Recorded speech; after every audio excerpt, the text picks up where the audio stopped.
भगवान शिव और उनका नाम समस्त मंगलों का मूल है। वे कल्याण की जन्मभूमि, परम कल्याणमय तथा शांति के आगार हैं। वेद तथा आगमों में भगवान शिव को विशुद्ध ज्ञान स्वरूप बताया गया है। समस्त विद्याओं के मूल स्थान भी भगवान शिव ही हैं। उनका यह दिव्य ज्ञान स्वतः संभूत है। ज्ञान, बल, इच्छा और क्रियाशक्ति में भगवान शिव के समान कोई नहीं है। फिर उनसे अधिक होने का तो कोई प्रश्न ही नहीं उठता। वे सबके मूल कारण, रक्षक, पालक तथा नियंता होने के कारण महेश्वर कहे जाते हैं। उनका आदि और अंत न होने से वे अनंत हैं। वे सभी पवित्रकारी पदार्थों को भी पवित्र करने वाले हैं, इसलिए वे समस्त कल्याण और मंगल के मूल कारण हैं। हम ऐसे भगवान सदाशिव स्वयंभू को प्रणाम करके अपनी प्रस्तुति को आरंभ करते हैं।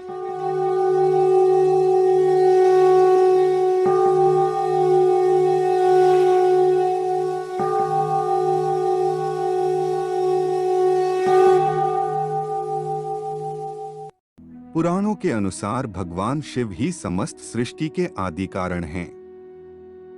उन्हीं से ब्रह्मा, विष्णु सहित समस्त सृष्टि का उद्भव होता है। संक्षेप में यह कथा इस प्रकार है। प्रलयकाल के पश्चात सृष्टि के आरंभ में भगवान नारायण की नाभि से एक कमल प्रकट हुआ और उस कमल से ब्रह्मा प्रकट हुए। ब्रह्मा जी अपने कारण का पता लगाने के लिए कमलनाल के सहारे नीचे उतरे। वहां उन्होंने शेषशायी भगवान नारायण को योग निद्रा में लीन देखा। उन्होंने भगवान नारायण को जगाकर पूछा, आप कौन हैं? नारायण ने कहा कि मैं लोकों का उत्पत्ति स्थल और लय स्थल पुरुषोत्तम हूँ। ब्रह्मा ने कहा, किंतु सृष्टि की रचना करने वाला तो मैं हूँ। ब्रह्मा जी के ऐसा कहने पर भगवान विष्णु ने उन्हें अपने शरीर में व्याप्त संपूर्ण ब्रह्मांड का दर्शन कराया। इस पर ब्रह्मा जी ने कहा, इसका तात्पर्य है कि इस संसार के सृष्टा हम और आप दोनों हैं। भगवान विष्णु ने कहा, ब्रह्मा जी, आप भ्रम में हैं। सबके परम कारण परमेश्वर ईशान भगवान शिव को आप नहीं देख रहे हैं।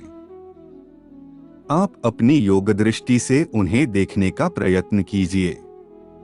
हम सबके आदि कारण भगवान सदाशिव आपको दिखाई देंगे। जब ब्रह्मा जी ने योग दृष्टि से देखा तो उन्हें त्रिशूल धारण किए परम तेजस्वी नीलवर्ण की एक मूर्ति दिखाई दी। उन्होंने नारायण से पूछा, ये कौन है? नारायण ने बताया, ये ही देवाधिदेव भगवान महादेव हैं।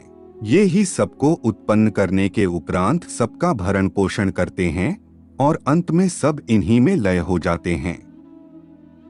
इनका न कोई आदि है न अंत, यही संपूर्ण जगत में व्याप्त हैं। इस प्रकार ब्रह्मा जी ने भगवान विष्णु की कृपा से सदाशिव का दर्शन किया।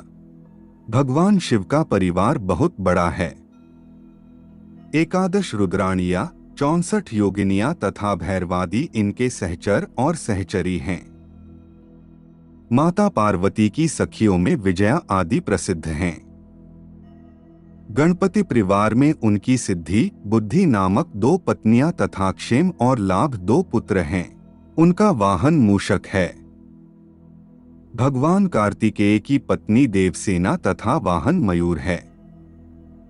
भगवती पार्वती का वाहन सिंह है तथा भगवान शिव स्वयं धर्मावतार नंदी पर आरूढ़ होते हैं। यद्यपि भगवान शिव सर्वत्र व्याप्त हैं, तथापि काशी और कैलाश, 2 उनके मुख्य निवास स्थान कहे गए हैं। भगवान शिव देवताओं के उपास्य तो हैं ही, साथ ही उन्होंने अनेक असुरों, अंधक, दुंदुभि, महिष, त्रिपुर, रावण, निवातकवच आदि को भी अतुल ऐश्वर्य प्रदान किया। कुबेरादि लोकपालों को उनकी कृपा से यक्षों का स्वामित्व प्राप्त हुआ। सभी देवगणों तथा ऋषि मुनियों को दुखी देखकर उन्होंने कालकूट विष का पान किया। इसी से वे नीलकंठ कहलाए। इस प्रकार भगवान शिव की महिमा और नाम अनंत हैं। उनके अनेक रूपों में उमा महेश्वर, अर्धनारीश्वर, पशुपति, कृत्तिवास, दक्षिणामूर्ति तथा योगीश्वर आदि अति प्रसिद्ध हैं।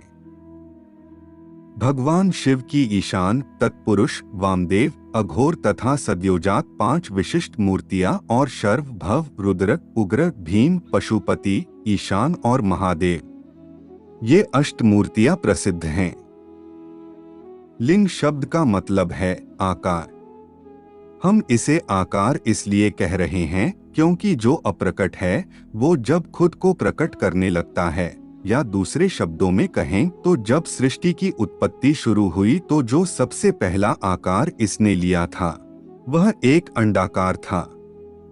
एक पूर्ण अंडाकार को हम एक लिंग कहते हैं।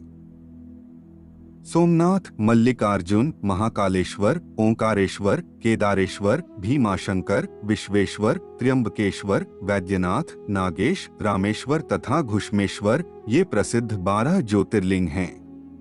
भगवान शिव के मंत्र उपासना में पंचाक्षर यानी नमः शिवाय तथा महामृत्युंजय विशेष प्रसिद्ध है। इसके अतिरिक्त भगवान शिव की पार्थिव पूजा का भी विशेष महत्व है। पंचाक्षर मंत्र, यह मंत्र मुक्ति और मोक्ष देने वाला है। इस मंत्र से कई प्रकार की सिद्धियां प्राप्त होती हैं। इस मंत्र के प्रभाव से साधक को लौकिक, पारलौकिक सुख, इच्छित फल तथा पुरुषार्थ की प्राप्ति हो जाती है। महामृत्युंजय मंत्र, शिव पुराण के अनुसार इस मंत्र के जप से मनुष्य की सभी बाधाएं और परेशानियां खत्म हो जाती हैं। महामृत्युंजय मंत्र का जप करने से मांगलिक दोष, नाड़ी दोष, कालसर्प दोष, भूत प्रेत दोष, रोग, दुःस्वप्न, गर्भनाश, संतान बाधा कई दोषों का नाश होता है। महामृत्युंजय मंत्र का जप करने से दीर्घायु, आरोग्य प्राप्ति, संपत्ति की प्राप्ति, यश या सम्मान की प्राप्ति, संतान की प्राप्ति आदि शुभ फल प्राप्त होते हैं। हम आशा करते हैं कि हमारी प्रस्तुति आपको पसंद आई होगी। अपने विचार अभिव्यक्त करने के लिए कमेंट करें, वीडियो को शेयर करें, वह चैनल को सब्सक्राइब करें। तब तक के लिए जय जय श्री राम।